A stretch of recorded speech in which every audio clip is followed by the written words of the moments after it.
क्या आप भी पीसीओडी और पीसीओएस की प्रॉब्लम से परेशान हैं? क्या आप पीसीओडी और पीसीओएस के बारे में जानते हैं? क्या आपको पता है कि ये क्या है और क्यों होता है और इनसे क्या क्या प्रॉब्लम आपको फेस करनी पड़ सकती है? आई एम श्योर आप सभी ने पीसीओडी और पीसीओएस का नाम तो सुना होगा, पर क्या आप लोगों को इसके बारे में पूरी जानकारी है? अगर नहीं तो आपको इसके बारे में जानना बहुत ही जरूरी है। तो आइए आज हम इस वीडियो के माध्यम से पीसीओडी और पीसीओएस के बारे में, तो वीडियो को लाइक, शेयर और चैनल को सब्सक्राइब करना ना भूलें और बेल आइकन को जरूर प्रेस करें। जैसा कि हम पहले बता चुके हैं कि आज हम पीसीओडी और पीसीओएस के बारे में डिटेल में आपको बताएंगे। तो आइए सबसे पहले जानते हैं कि पीसीओडी और पीसीओएस होता क्या है। पीसीओडी और पीसीओएस फीमेल में होने वाली डिजीज है। पीसीओडी या पीसीओएस एक ऐसी कंडीशन है जो महिलाओं की ओवरीज को प्रभावित करती है। रिप्रोडक्टिव ऑर्गन्स यानी प्रजनन अंग जो प्रोजेस्टेरॉन और एस्ट्रोजन हार्मोन्स को प्रोड्यूस करते हैं, जो मेंस्ट्रुअल साइकिल यानी मासिक धर्म चक्र को विनियमित करने में मदद करते हैं। और ऐसे हार्मोन्स अवरोधक यानी ब्लॉकर जैसे रिलैक्सिंग और मेल हार्मोन्स जैसे एंड्रोजन्स को कम मात्रा में प्रोड्यूस करते हैं। दुनिया में लगभग 20% महिलाएं पीसीओडी से पीड़ित हैं और पीसीओडी की तुलना में पीसीओएस वाली महिलाओं में मेल हार्मोन्स ज्यादा प्रोड्यूस होते हैं, जिस कारण फीमेल को मासिक धर्म में असंतुलन और गर्भवती होने में कठिनाई होती है।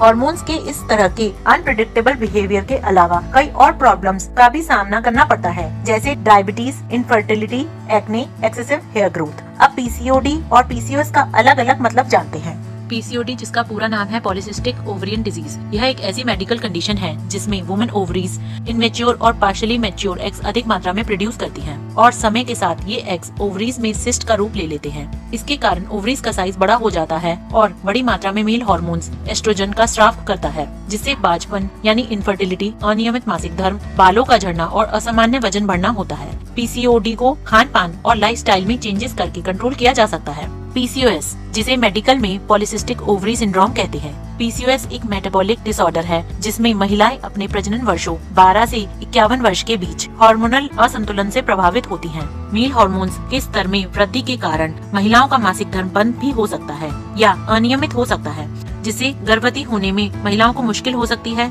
शरीर और चेहरे पर असामान्य बालों का विकास हो सकता है। पीसीओएस लंबे समय तक होने के कारण हृदय रोग और मधुमेह की समस्या भी हो सकती है। पीसीओएस एक सीरियस मेडिकल कंडीशन है और इसके लिए प्रॉपर मेडिकल अटेंशन की आवश्यकता होती है। समान शब्दों में कहें तो इसके लिए डॉक्टर से इलाज जरूरी है। आज के समय में महिलाओं में पीसीओडी और पीसीओएस की समस्या बढ़ती जा रही है, लेकिन उन्हें इसकी जानकारी नहीं होती है। ऐसे सिम्टम्स जो एवोल्यूशन और ओवरीज को अफेक्ट करते हैं वो हैं ovarian cyst, increased level of male hormones, skipped और irregular periods, heavy menstrual bleeding, excessive hair growth जैसे face, body including on back, belly and chest, acne, face, chest and upper back, weight gain, hair loss, hair on the scalp gets thinner and fall out, skin darkening, neck and under the breast. ये तो बात हुई कुछ symptoms की। अब बात करते हैं पीसीओडी और पीसीओएस के कॉजेज यानी कारणों की। पीसीओडी और पीसीओएस से फीमेल कैसे प्रभावित होती है, इसके कुछ महत्वपूर्ण कारक हैं। एक्सेस इंसुलिन प्रोडक्शन, शरीर में अतिरिक्त इंसुलिन का स्तर एंड्रोजन उत्पादन यानी प्रोडक्शन को बढ़ा सकता है। यह मेल हार्मोन होता है जो फीमेल्स में बहुत कम होता है, जिससे एवोल्यूशन में कठिनाई होती है। एक्सेस एंड्रोजन प्रोडक्शन, ओवरीज असामान्य रूप से अतिरिक्त एंड्रोजन हार्मोन का उत्पादन करती है, जो एक्ने और चेहरे और शरीर पर बालों के विकास का कारण बन सकते हैं।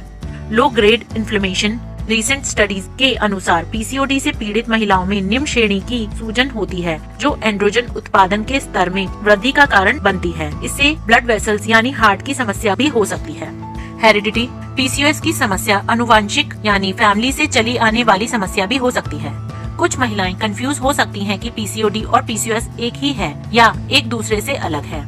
पीसीओडी और पीसीओएस दोनों ही फीमेल्स में होने वाली प्रॉब्लम है जो ओवरीज और हार्मोनल इम्बैलेंस से जुड़ी हैं। दोनों में कई सिम्टम्स भी सेम हैं और कॉजेज भी, लेकिन फिर भी इन दोनों के बीच में अंतर है जो महिलाओं को पता होना चाहिए। पीसीओडी एक आम बीमारी है। दुनिया की 10 से 20% महिलाएं इससे प्रभावित हैं, जबकि पीसीओएस एक गंभीर मेडिकल कंडीशन है। विश्व की लगभग 0.2% से 2.5% महिलाओं की आबादी इससे प्रभावित है। पीसीओडी एक ऐसी स्थिति है जिसमें ओवरीज कई इमेच्योर और पार्शियली मैच्योर एग्स को प्रोड्यूस करती है। यह खराब लाइफस्टाइल, मोटापा, स्ट्रेस और हार्मोनल इम्बैलेंस के कारण होता है। पीसीओएस एक मेटाबॉलिक डिसऑर्डर है और पीसीओएस के अधिक गंभीर रूप से अनएवोल्यूशन हो सकता है, जहां ओवरीज एग्स रिलीज करना बंद कर देती हैं। पीसीओडी महिलाओं में प्रजनन क्षमता यानी फर्टिलिटी को प्रभावित नहीं करता है। इस स्थिति में भी महिलाएं ओव्यूलेट कर सकती हैं। थोड़ी सी मदद से प्रेग्नेंट हो सकती हैं। पीसीओएस महिलाओं में फर्टिलिटी को गंभीर रूप से प्रभावित करता है। पीसीओएस के कारण महिलाएं नियमित रूप से ओव्यूलेट नहीं कर पाती हैं, जिससे उनका गर्भवती होना मुश्किल हो जाता है। यदि वो प्रेग्नेंट हो जाती हैं, तो गर्भपात होने समय से पहले जन्म और कई जटिलताओं का खतरा बना रहता है। पीसीओडी के कोई सीरियस कॉम्प्लिकेशन नहीं है। पीसीओएस में सीरियस कॉम्प्लिकेशन होते हैं, जैसे type 2 diabetes, heart disease, high blood pressure और लंबे समय में कैंसर जैसी बीमारी। पीसीओडी और पीसीओएस को ठीक कैसे किया जा सकता है, यह एक बड़ा सवाल है। इन्हें पूरी तरह ठीक करना मुश्किल है, परंतु कुछ तरीकों से इन्हें काफी हद तक कंट्रोल किया जा सकता है। जानते हैं उन तरीकों या उपचार के बारे में। Maintaining health body weight. आपको अपने हेल्दी बॉडी वेट को मेंटेन रखना है। इसके लिए व्यायाम करें, वॉक करें, हेल्दी डाइट लें, ज्यादा से ज्यादा एक्टिव रहें, जिससे आपका blood pressure, diabetes, cholesterol control में रहेगा और जिससे हार्मोनल इम्बैलेंस पर भी कंट्रोल किया जा सकता है। Limiting carbohydrates consumption. अगर आपको पीसीओडी या पीसीओएस है, तो आपको लो कार्ब डाइट या कॉम्प्लेक्स कार्ब डाइट लेनी चाहिए। इससे आपका इंसुलिन लेवल कंट्रोल में रहेगा। आपको जमीन के ऊपर उगने वाली वेजिटेबल्स, नेचुरल फैट्स जैसे sunflower seeds, pumpkin seeds, sesame seeds लेना चाहिए। आप फिश, मीट और एग भी खा सकते हैं। शुगर और स्टार्ची फूड जैसे आलू, ब्रेड, राइस, पास्ता और बीन्स नहीं खानी है। Do regular exercise and be active. आपको रेगुलर एक्सरसाइज करनी है, एक्टिव रहना है, जिससे आपके ब्लड शुगर लेवल्स को नियमित करने में मदद मिलेगी और आपका वेट भी नियंत्रण में रहेगा। दोनों ही कंडीशंस में, चाहे वह पीसीओडी हो या PCOS. Weight loss, healthy diet, avoiding junk foods, processed foods, regular exercise, ये कुछ चेंजेस अपने लाइफस्टाइल में करने से इसके बहुत ही इफेक्टिव रिजल्ट मिलते हैं। पीसीओएस या पीसीओडी के बारे में जितना जल्दी आप जान पाएंगे, उतना ही जल्दी इसका इलाज आसान रहेगा। इसके लिए अगर पीरियड स्किप हो गए हैं या अनियमित पीरियड्स हो रहे हैं, मुहासे, पीठ या चेहरे पर बाल उग आए हैं, तो तुरंत ही गायनेकोलॉजिस्ट के पास जाएं और अपना चेकअप कराएं। हम आशा करते हैं कि आपको हमारी इस वीडियो से पीसीओडी और पीसीओएस के बारे में कई महत्वपूर्ण जानकारी मिल गई होंगी। तो आपको हमारी ये वीडियो कैसी लगी है, कमेंट करके जरूर बताएं। वीडियो को लाइक, शेयर और सब्सक्राइब जरूर करें।